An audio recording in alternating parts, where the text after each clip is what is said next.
سے بڑا جنازہ تھا 6 لاکھ مسلمانوں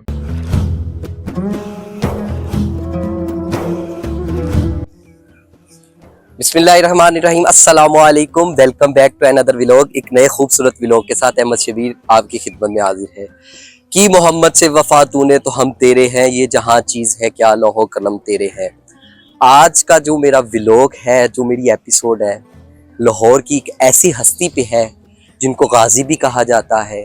ان کو شہید بھی کہا جاتا ہے، علم والا بھی کہا جاتا ہے۔ جی ہاں بالکل، میرا آج کا جو ولاگ ہے غازی علم الدین شہید رحمۃ اللہ علیہ پہ ہے، کیونکہ ان کا عرس مبارک قریب آ رہا ہے، تو میں نے سوچا کہ ایک غازی علم الدین شہید رحمۃ اللہ علیہ پہ کے مزار کی آپ کو زیارت بھی کرائی جائے دوستو، اور اس کے بعد ان سے منسوب جو ایک واقعات ہیں وہ بھی میں بتایا جائے، کیونکہ وہ ایک سچے عاشق رسول تھے اور انہوں نے حضور کی ناموس کے لیے، حضور کی عزت کے اوپر پہرا دیتے ہوئے اپنی جان کو قربان کیا۔ تو اس سے پہلے اگر آپ نے ہمارے چینل کو سبسکرائب نہیں کیا تو آپ ہمارے چینل کو سبسکرائب کر دیجئے، گھنٹی کے آئیکن کو پریس کر دیجئے تاکہ آپ کو ہر آنے والی ویڈیو ہماری مل سکے۔ دوستو آپ ہماری ویڈیو کو مکمل دیکھا کریں، ہمیں مکمل سپورٹ کیا کریں، تاکہ ہم آپ کے لیے ایسے ہی نئی سے نئی لاہور کی اور پورے پاکستان میں جہاں تک ہمارا ہو سکے گا ہم آپ کو پورے پاکستان کی چیزیں دکھائیں گے اور اچھے اچھے مقامات بھی دکھائیں گے، اور آپ کی سپورٹ ہمارے لیے بڑی ضروری ہے۔ آپ ہماری ویڈیو کو اینڈ تک دیکھا کریں۔ یہ رستے کی گائیڈ لائن بھی بتا دیتا ہوں کہ جیسے ہی آپ فیروز پور روڈ پہ آئیں یا چبرجی آئیں تو اس کے سینٹر میں حضرت واصف علی واصف کا جیسے مزار آپ گزرتے ہیں تو تھوڑا سا آگے جا کے رائٹ سائڈ پہ غازی علم الدین شہید رحمۃ اللہ علیہ کا مزار آتا ہے۔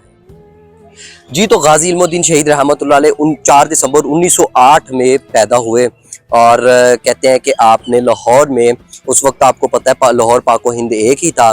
اور آپ نے اپنی زندگی کی ابتدائی تعلیم حاصل کی۔ اس کے بعد آپ نے لکڑی کا کام سیکھا اور اس کو ترخان بھی کہا جاتا ہے۔ کہتے ہیں اس وقت ایک پبلشر تھا خطری راجپال۔ خطری راجپال ایک ایسا پبلشر تھا جس کے اوپر پہلے بھی کافی دفعہ جو ہے نا حملے ہو چکے تھے، لیکن وہ پیارے نبی صلی اللہ علیہ وآلہ وسلم کی شان میں گستاخیاں کرنے سے باز نہیں آتا تھا۔ تو غازی علم الدین شہید رحمۃ اللہ علیہ کو جب پتہ چلا، کیونکہ آپ کہیں مسجد میں گئے تو وہاں پہ جو ہے نا ایک قاری صاحب کی زبانی ان کو پتہ چلا کہ ایک خطری ہے جو نبی صلی اللہ علیہ وآلہ وسلم کی شان مسلسل گستاخیاں کر رہا ہے، اور اس خطری کے اوپر نا حملے بھی بڑے ہوئے لیکن وہ بچ جاتا رہا تھا۔ وہ کہتے ہیں نا کہ عشق کردہ یا اپنی مرضی دے کم نہ راہ ویکھدا نہ قرا ویکھدا۔ غازی علم الدین شہید رحمۃ اللہ علیہ کے دل میں ایک عشق کی چنگاری لگ گئی تو، اور وہ وقت آیا، آپ نے 6 اپریل 1929 کو 21 سال کی عمر میں، کچھ لوگ کہتے ہیں 21 سال کی عمر میں آپ نے اس خطری کے پریس پہ گئے، اور لاہوری جو انارکلی بازار میں اس کا آج بھی پریس ہے، میں آپ کو وہ ضرور دکھاؤں گا انشاءاللہ۔ کہتے کہ جب اس پریس پہ گئے تو وہ خطری ابھی تک آیا نہیں تھا، آپ نے اس بازار میں کھڑے ہو کے جو ہے نا اس خطری کا انتظار کیا، اور کہتے ہیں کہ جیسے ہی خطری آیا ایک بندے سے، انہوں نے اس ٹائم چائے والے ہوٹل والے بندے سے پوچھا کہ خطری راجپال کون ہے، تو انہوں نے جب وہ آیا تو وہ اس چائے والے نے بتایا کہ جی یہ خطری راجپال ہے۔ تو جو غازی علم الدین شہید رحمۃ اللہ علیہ فوراً اس کے پریس پہ گئے اور اس کے اوپر جپٹا ڈال کے آپ نے جو ہے نا اس کو کہتے ہیں کہ پیٹ میں اس کے خنجر کھوپ دیا، اور آپ وہاں سے باہر نکلے، لیکن دیکھا کہ وہ ان کے دماغ میں تھا کہ اس کے اوپر پہلے بھی کافی دفعہ حملے ہو چکے ہیں، لیکن یہ جو ہے نا بچ جاتا رہا۔ پھر آپ نے تسلی کے ساتھ آپ نے اس گستاخ رسول کو جہنم واصل کیا، اور کہتے کہ باہر جب آئے نا تو لوگوں نے رولا ڈال دیا کہ خطری کو مار دیا گیا ہے، خطری کو مار دیا۔ غازی علم الدین شہید رحمۃ اللہ علیہ کو اس وقت لاہوری گیٹ کی پولیس نے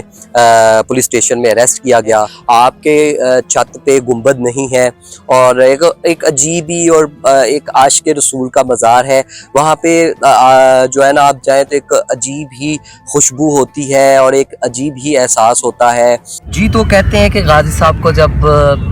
کوٹ لکھپت جیل منتقل کر دیا گیا، لاہوری گیٹ پولیس اسٹیشن سے اریسٹ کرنے کے بعد آپ کو کوٹ لکھپت جیل منتقل کر دیا گیا، اور کہتے ہیں کہ غازی صاحب کو کہا گیا کہ لاہور میں تو ان کے چاہنے والے بڑے ہیں، کیونکہ ہر طرف چرچا ہو گیا کہ غازی علم الدین غازی علم الدین نے خطری کو مار دیا ہے،